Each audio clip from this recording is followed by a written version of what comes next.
Morning news కి స్వాగతం. పత్రికల్లోని ముఖ్యాంశాలు చూద్దాం. కేనన్ టీవీని సబ్స్క్రైబ్ చేయండి, షేర్ చేయండి, కామెంట్లు పెట్టండి. వెలుగు నేటి నుంచి నాగోప జాతర అంటూ 8వ పేజీలోని వార్త. కేసీఆర్ బేషరం మనిషి, ఆయన expiry medicine CM Revanth Reddy. KCR expiry medicine లాంటోడు రేవంత్ రెడ్డి గారు. అసెంబ్లీ సమావేశాలకు కేసీఆర్ రాడేమో, వస్తే మంచిది. గవర్నర్ ప్రసంగానికి రాలే. ప్రతిపక్ష నేత చిత్తశుద్ధి ఇదేనా? గవర్నర్ ప్రసంగానికి కేసీఆర్ రాలే, వస్తే మంచిదే. ప్రతిపక్ష నేతకి చిత్తశుద్ధి ఉంటే ఖచ్చితంగా రావాలి అంటూ వార్త. అధికారం కోల్పోవడాన్ని జీర్ణించుకోలేకపోతున్నాడు. ఆయన అధికారం పోయినప్పటి నుంచి మొత్తం మీద జీర్ణించుకోలేకపోతున్నాడు. కలలో కూడా ఊహించలేదు కేసీఆర్ ఈసారి గెలవనని. తెలంగాణ గడ్డ చైతన్యవంతుల గడ్డ, రాజులను నవాబులను తరిమి కొట్టిన గడ్డ ఇది. ఆయన అవినీతిపై ప్రొసీజర్ ప్రకారమే విచారణ. కేఆర్ఎంబికి ప్రాజెక్టులను అప్పగించిందే కేసీఆర్. ఆయన ప్రొసీజర్ ప్రకారం మాత్రమే మేము వెళ్తాము.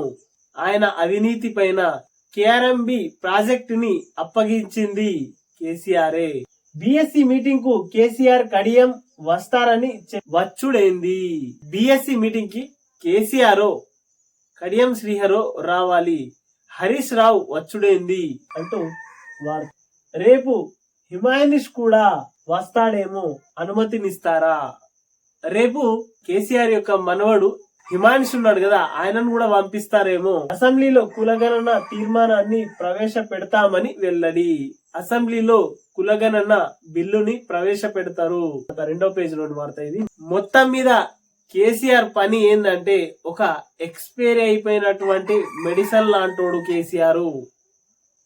ఆయనతోని ఎలాంటి ఉపయోగము లేదు అంటూ కరాఖండిగా రేవంత్ రెడ్డి గారు. డిజైన్ నిర్మాణం నిర్వహణనే ముంచి. మేడిగడ్డ బ్యారేజ్ పై విజిలెన్స్ రిపోర్ట్. డీటెయిల్డ్ స్టడీకి ఎక్స్పర్ట్ కమిటీని ఏర్పాటు చేయాలని ప్రభుత్వానికి సిఫారసు. కేసీఆర్ఏ డాక్టర్ అయిండు, కేసీఆర్ఏ ఇంజనీర్ అయిండు.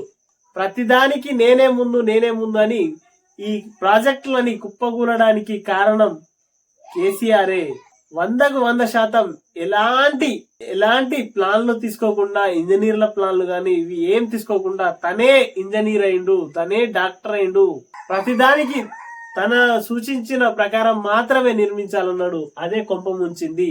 బ్యారేజ్ ని ప్రారంభించిన తర్వాత ఆపరేషన్ అండ్ మెయింటెనెన్స్ గాలికి ఇరిగేషన్ డిపార్ట్మెంట్ గాని, నిర్మాణ సంస్థ ఎల్ఐండ్ గాని పట్టించుకోలే. కనీసం వానాకాలం ప్రారంభానికి ముందు తర్వాత తనిఖీలు కూడా చెయ్యలే. నిర్మాణం ఖర్చు ఏకంగా 133.67% పెంచారు. 100 ఏళ్ల కింద కట్టిన డ్యాములు గట్టిగున్నాయి. మేడిగడ్డ 4 ఏళ్లకే ఆగం. కమిషన్లు ఎక్కువ రావాలని ఏకంగా దాని నిర్మాణ బడ్జెట్ ని టూ మచ్ గా పెంచేసారు. 113.67% పెంచారు. ఏదైతే స్కామ్ పేరు చెప్పాలి, కమిషన్లు మింగాలి. కాక పని ఏది తీసుకున్నా గంతే, గాయి గత్తరా. కాక తెలంగాణ ప్రజల రక్త మాంసాలని పీల్చి పిప్పి చేసి పిండి చేసుకొని కబ్జా చేసుకొని కూర్చున్నాడు. ఆగమాగమైతుండే ఇప్పుడు మొత్తం మీద. ఇక్కడ అంటున్నా రేవంత్ రెడ్డి బేషరం లేని మనిషి. ఆయన ఎక్స్పైర్ అయినటువంటి మెడిసిన్ లాంటోడు. తీసి పడేస్తున్నారు. ఈయనగా తెలంగాణ సమాజం మొత్తం ఇదే మాట మాట్లాడుతుంది. తెలంగాణ రాష్ట్రాన్ని మొత్తం పీల్చి పిప్పి చేసిన గొంగలి పురుగు లాంటోడు అని ప్రజలు అనుకుంటున్నారు. 4వ పేజీలోని వార్త. నాగార్జున సాగర్ ఇలాంటి పెద్ద పెద్ద ప్రాజెక్టులు ఎన్నో 50 సంవత్సరాల కింద, 100 సంవత్సరాల కింద కట్టినటువంటి ప్రాజెక్టులు చెక్కు చెదరలేదు. కానీ 4 ఏళ్లకే కుప్పగోలింది. మన పనితనం ఏందో. బ్రాండ్ అంటారు, ఇది నంబర్ 1 బ్రాండ్.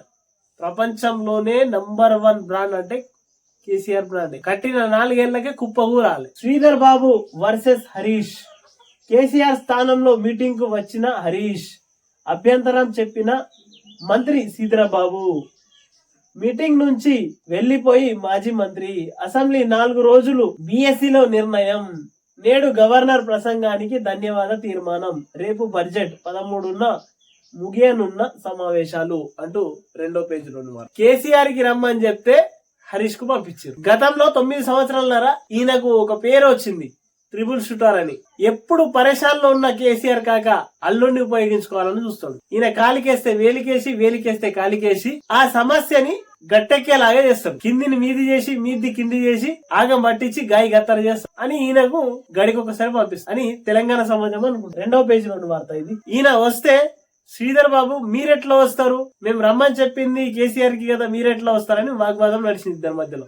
ఆయన అక్కడి నుంచి అటే వాపస్ వెళ్ళిపోయినారు. హామీలన్నీ నెరవేరుస్తాం, ఇది ప్రజా ప్రభుత్వం గవర్నర్. త్వరలో 500కే గ్యాస్ సిలిండర్, 200 యూనిట్లు ఫ్రీ కరెంట్, 2 లక్షల ఉద్యోగాలు భర్తీ చేస్తాం. 100 ఎకరాల్లో ఏఐ సిటీ, 12 ఫార్మా విలేజ్లు, ప్రతి కుటుంబానికి కనీసం ధరకే ఇంటర్నెట్, రైతు భరోసా, రుణమాఫీలకు గణనాలకు కట్టుబడి ఉన్నాం. గత పాలకులు రాష్ట్రాన్ని అప్పుల కుప్పగా మార్చిండ్రు. ధరణి సమస్యలు పరిష్కరిస్తామని హామీ, ఉభయ సభల్లో ప్రసంగం అంటూ 2వ పేజీలోని వార్త. మేము 500 రూపాయలకే సిలిండర్ ఇస్తాం, 200 యూనిట్లను కరెంటు ఫ్రీ చేస్తాం, 2 లక్షల ఉద్యోగాలను భర్తీ చేస్తాం అంటూ వార్త. గవర్నర్ ప్రసంగం నిన్న. బీఆర్ఎస్ ను బీజేపీలో విలీనం చేస్తారు. కేసీఆర్ హరీష్ రావు కవితను కేసీఆరే దగ్గరుండి పంపిస్తారు, రాజగోపాల్ రెడ్డి అంటున్నారు. బీఆర్ఎస్ పార్టీని బీజేపీలో విలీనం చేస్తారు. కేసీఆర్, కేటీఆర్, కవిత కేసీఆర్ దగ్గరుండే వీళ్లకు పంపుతాడు అంటూ వార్త ఇది. బీఆర్ఎస్ కు బీజేపీ శ్రీరామ రక్ష. నాకు హోంమంత్రి కావాలనున్నది, అయితే మాత్రం కేసీఆర్ ఫ్యామిలీ జైలుకే. మా ఫ్యామిలీ నుంచి లోక్ సభకు పోటీ చేయాలని అనుకోవట్లే, పార్టీ ఆదేశిస్తే మాత్రం పోటీ చేస్తామని వెళ్ళడి. నాకు హోంమంత్రి కావాలనున్నది, ఒకవేళ నేను హోంమంత్రిని అయితే ఫస్ట్ కేసీఆర్ కుటుంబాన్ని జైల్లో పెడతా అంటూ రాజగోపాల్ రెడ్డి ఉన్నారు. టిఆర్ఎస్ నేతలందరూ బీజేపీలో చేరండి, ఆ పార్టీకి ఇక భవిష్యత్తు లేదు, కేంద్ర మంత్రి రెడ్డి. అయిపోయిందా, ఖేల్ ఖతం.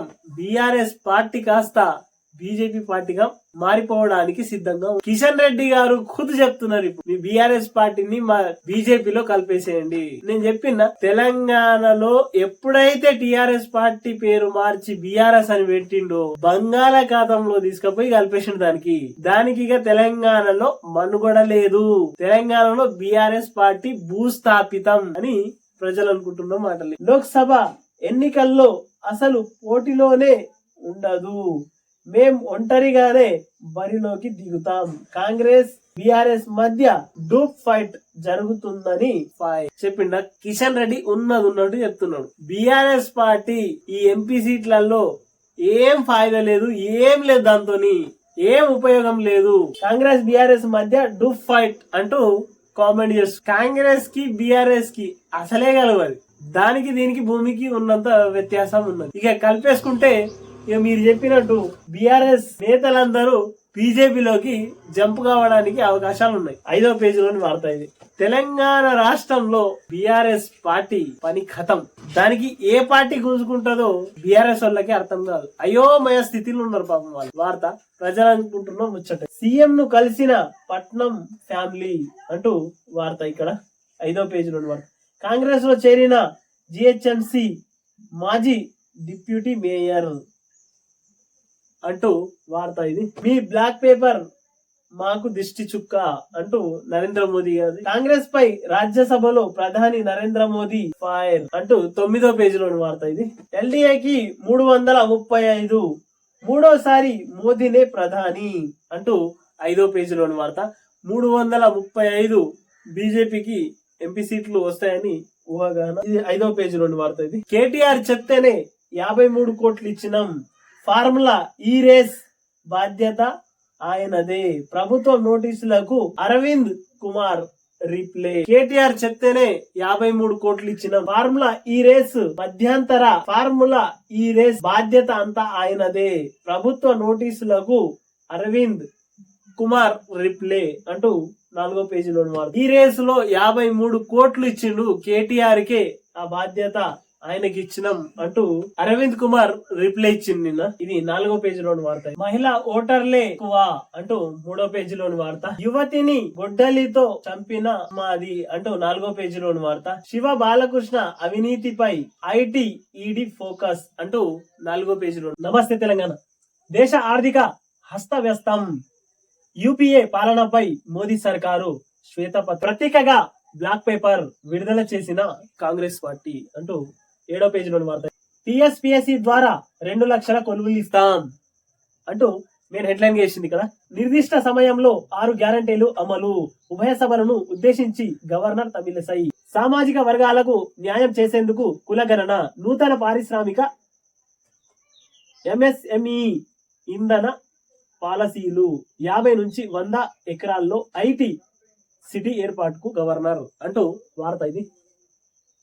బడ్జెట్ సమావేశాల సందర్భంగా గురువారం ఉభయ సభలను ఉద్దేశించి ప్రసంగిస్తున్న గవర్నర్ తమిళిసై వేదికపై శాసన మండలి chairman Gutha Sukhender Reddy, assembly speaker Prasad Kumar అంటూ ఇక్కడ చిత్రపటం ఉంది. అన్ని అర్ధ సత్యాలే, రుణమాఫీ, పంట బోనస్, నిరుద్యోగ భృతి ప్రస్తావనేది, గ్యాస్ గృహజ్యోతి మినహా మిగిలిన హామీల సంగతేంది, మిగిలింది 40 రోజులే, ఈలోగా కోడ్ వస్తే గవర్నర్ స్పీకర్ పై హరీష్ ఫైర్ అంటూ 2వ పేజీ. కనీసం 100 రోజుల టైం అన్న ఇచ్చిన తర్వాత హరీష్ రావు గారు, కేటీఆర్, కేసీఆర్ వీళ్ళందరూ అడగండి, కాదనట్లేదు. మేము కూడా ప్రతిపక్ష పాత్రని పోషిస్తాం. ఒక 100 రోజుల టైం ఇవ్వండి, టైం ఇద్దాం. కేసీఆర్ బీఆర్ఎస్ పార్టీకి సంబంధించిన నాయకులందరికీ 100 రోజుల దాకా ఓపిక పట్టండి అని అంటున్నారు. మీకు అంత తొందరపాటు ఎందుకండి హరీష్ రావు గారు అంటూ ప్రజలు అనుకుంటున్నాం మాట్లాడలేదు. బడ్జెట్ భేటీ 4 రోజులే, 12 రోజులు నడపాలన్న బీఆర్ఎస్. కేసీఆర్ కోరిన బీఎస్సీ సమావేశానికి హరీష్ ను అనుమతించని స్పీకర్ అంటూ వార్తది. ప్రతిపక్ష నేతకు ఇరుకు గది, సాంప్రదాయ విరుద్ధంగా చాంబర్ తొలగింపు అంటూ 2వ పేజీలోని వార్త ఇది. పింఛన్నో రామచంద్ర అంటూ హెడ్లైన్ వేసేసింది. 2 నెలలుగా అందని ఆసరా సాయం. 2 నెలలుగా కాదు, కంటిన్యూగా అందుతుంది. 2 నెలల నుంచి 1వ తారీఖు 2వ తారీఖుకే అందుతుంది. ఇంకా 4000 స్టార్ట్ చేయలేదు. కాకపోతే పాతదే 2000 వస్తుంది. కరెక్ట్ 1వ తారీఖు 2వ తారీఖు పెన్షన్ వస్తుంది. ఇది తప్పుడు వార్త అంటూ ప్రజలు అనుకుంటున్న మాటలు. 2 నెలలుగా అందని ఆసరా పింఛన్ అని వేస్తున్నారు. ఇది చాలా తప్పు వార్త. ఇది వస్తుంది, కాకపోతే కాంగ్రెస్ ఇచ్చినటువంటి 4000 పెన్షన్ రావట్లేదు. 2000 వస్తుంది. కరెక్ట్ టైంకి 1వ తారీఖు 2వ తారీఖు అందరికి అందుతుంది. మెజారిటీ జిల్లాల్లో ఇంకా మొదలు కాని పెన్షన్ పంపిణీ, వృద్ధుల నుంచి దివ్యాంగుల వరకు ఎదురు చూపులు, పెంపు దేవుడెరుగు, ఉన్నది ఇవ్వమని కాంగ్రెస్ కేసీఆర్ హయాంలోనే నయమంటున్న లబ్ధిదారులు, కొత్త పెన్షన్ గ్యారంటీ ఏమైందంటూ నిలదీత. ఇది తప్పుడు వార్త. ఇది 100కు 100% తప్పుడు వార్త. నువ్వు 25 నుంచి 30 తారీఖు ఇచ్చేటోడివి, కానీ కాంగ్రెస్ వచ్చినప్పటి నుంచి 2 నెలలు 1వ తారీఖు 2వ తారీఖే పెన్షన్ వచ్చింది.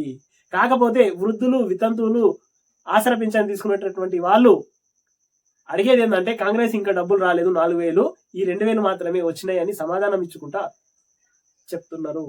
ఈ మాట చెప్తున్నారు వాళ్ళు. ఇది నువ్వు తప్పుడు వార్త చేసినావు అంటూ ప్రజలు ఖండిస్తున్నారు దీన్ని. పెన్షన్ అందక ఓ పూట ఉపాసమే. ఇది చాలా తప్పుడు వార్త. అన్ని జిల్లాల్లో 1 నుంచి 2వ తారీఖే డబ్బులు వచ్చినాయి. పాతయే వచ్చినాయి. 2000 ఏవైతే ఉన్నాయో 2016 రూపాయలు మాత్రమే వచ్చినాయి. ఇంకా కాంగ్రెస్ ఇవ్వలేదు. ఇది తప్పుడు వార్త అంటూ ప్రజలను. హస్తీలను తాకిన కిసాన్ సెగ అంటూ వార్త. పార్లమెంటు ముట్టడి బయలుదేరిన రైతులు ఢిల్లీ నోయిడా సరిహద్దుల్లో అడ్డగించిన పోలీసులు అంటూ వార్త. భూ పరిహారం, ఇతర సమస్యలపై రణనినాదం, పార్లమెంటు ముట్టడికి రైతు సంఘాల పిలుపు. వేలాది ట్రాక్టర్లతో రోడ్లపైకి వచ్చిన అన్నదాతలు, అడ్డుకున్న పోలీసులు, భారీగా ట్రాఫిక్ జామ్. ఢిల్లీ నోయిడా సరిహద్దుల్లో తీవ్ర ఉద్రిక్తత.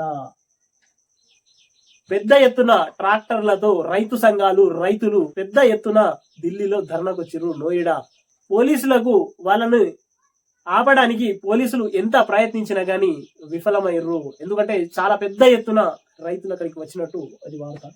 ఓటర్లు 3.3 కోట్లు, రాష్ట్రంలో మహిళా ఓటర్లదే ఆధిక్యతం, తుది జాబితా విడుదల చేసిన ఈసీ అంటూ వార్త. 3.3 కోట్లు రాష్ట్రంలో మహిళా ఓటర్లే ఎక్కువగా ఉన్నారంట.